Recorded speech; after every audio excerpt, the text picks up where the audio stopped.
Akhir-akhir ini, keadaan ekonomi negara masih pada angka rendah meskipun sudah ada peningkatan. Hal ini jelas saja terjadi mengingat pandemik yang sedang melanda seluruh kawasan dunia. Pertumbuhan ekonomi negara dunia terhambat, bikin bermunculan sejumlah kerugian yang melanda negara dan masyarakat. Pengangguran bermunculan, perusahaan dan pasar banyak tutup karena kerugian, dan kita gak bisa bebas kemana-mana. Melihat keadaan sekarang, dari ratusan juta penduduk Indonesia, adakah yang berpikir bagaimana sih caranya bantu ningkatin perekonomian? Kalau penasaran, mari deh aku tunjukin bagaimana caranya berkontribusi dalam kegiatan ekonomi. Tetapi sebelum itu, boleh dong klik tombol subscribe-nya biar bantu channel Akademikus Indonesia semakin berkembang. Kita bakal bahas banyak banget di sini, baik tentang edukasi kehidupan sampai fakta dan informasi dunia. Oke deh, langsung aja. Untuk kamu yang selalu ada di rumah, terutama yang belum ada kerjaan, biasanya apa sih yang dikerjakan di rumah? Bantu orang tua? Atau apa gitu? Atau malah nggak ada kerjaan alias nganggur doang? Kalau gitu, harusnya pas banget kalau nonton video yang satu ini. Kamu tahu nggak? Kalau salah satu faktor utama pendorong keberhasilan ekonomi adalah dari individu sendiri. Jelas banget nih, tanpa ada manusia, ekonomi nggak bakal bergerak. Kita, manusia, masyarakat merupakan faktor yang menjalankan ekonomi. Lalu yang dipermasalahkan, apakah ekonomi yang digerakkan ini akan membawa kepada kemajuan atau justru kemunduran? Buat yang memang nganggur di rumah doang nih, ada nggak sih kepikiran buat mengasah kemampuan, mulai berpikir dan menggunakan kreativitas buat mengisi waktu luang? Seperti yang udah disinggung tadi, bahwasanya pendorong ekonomi adalah dari diri kita sendiri. Jadi ya, setidaknya kita berusaha untuk mengasah kemampuan, belajar berinovasi, memperbaiki kualitas diri biar jauh lebih baik. Apalagi ini masih awal tahun ya kan?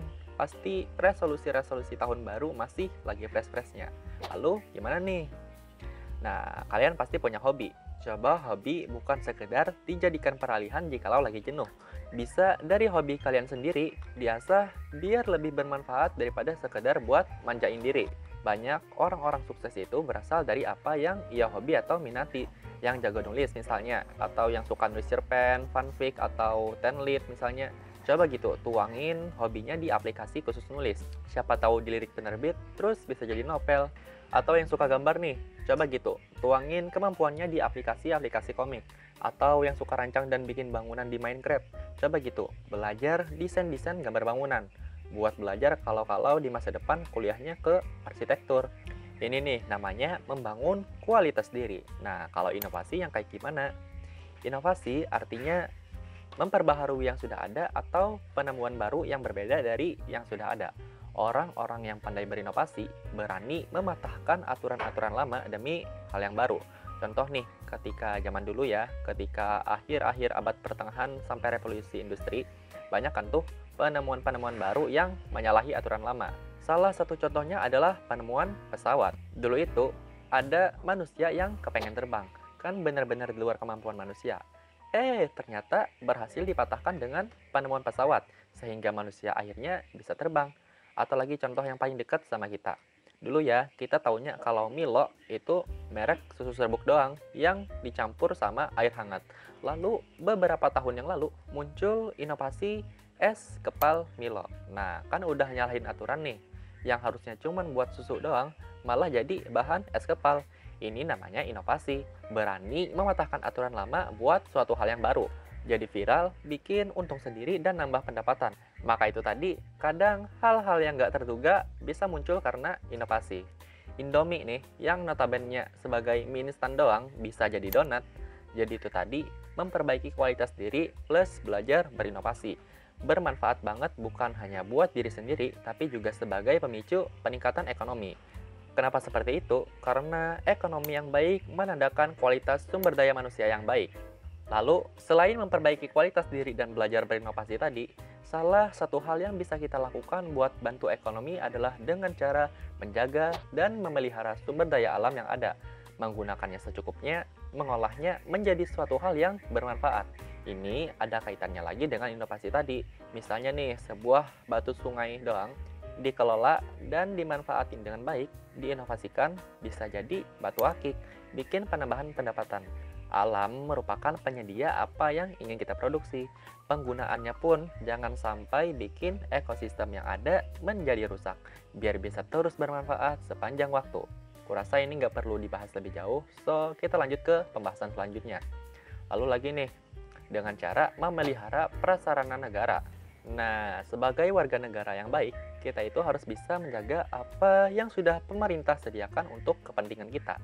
Infrastruktur yang sudah dibangun pemerintah itu merupakan salah satu penggerak ekonomi, kayak jalan raya, halte bus, sampai fasilitas-fasilitas lainnya. Dengan kalian merusak fasilitas negara, sama aja kayak buang-buang duit negara, yang mana hal itu bikin pendapatan negara nggak seimbang dengan apa yang dikeluarkan negara. Semua pendapatan negara digunakan untuk memperbaiki infrastruktur yang rusak, bikin negara kehabisan uang dan justru ngutang ke negara orang buat melakukan pembangunan. Ini nih yang bikin pertumbuhan ekonomi negara makin lambat. Uang yang seharusnya digunakan untuk hal lain justru digunakan buat perbaikin fasilitas yang rusak. Udah jelas banget deh ini. Jadi itu tadi sarana yang sudah ada dijaga dengan baik, dipelihara. Terakhir nih, yang nggak kalah penting, cobalah untuk selalu update dengan ilmu pengetahuan dan teknologi baru. Bukan perkara apakah kita punya duit atau enggak buat beli teknologi-teknologi baru, melainkan buat selalu tahu dengan perkembangan teknologi biar enggak gagap teknologi. Ilmu pengetahuan dan teknologi ini nih yang merupakan pelengkap dari perkembangan kualitas sumber daya manusia. Ini bikin wawasan kita menjadi lebih luas. Juga biar sekalian lebih siap jikalau di masa depan kita akan menggunakannya nanti. Teknologi-teknologi ini nih yang nantinya sebagai sarana buat mengelola sumber daya alam dengan lebih efektif dan efisien. Contoh nih, kayak di Jepang yang udah bikin pertanian di dalam ruangan, mengingat lahan di Jepang yang juga semakin sempit. Juga di Cina nih, yang udah bisa bikin matahari sendiri buat sumber energi di masa depan. Indonesia nanti bikin apa ya? Es kepal Milo. Oke deh, segitu dulu kayaknya buat video kali ini. Seperti biasa, jikalau ada kritik, saran, atau apapun yang ingin diungkapkan setelah menonton video ini, bisa tuh komen di kolom komentar. Kita terima semuanya buat bikin channel Akademikus Indonesia semakin berkembang. So, terima kasih udah nonton dan sampai jumpa di next video. Dah.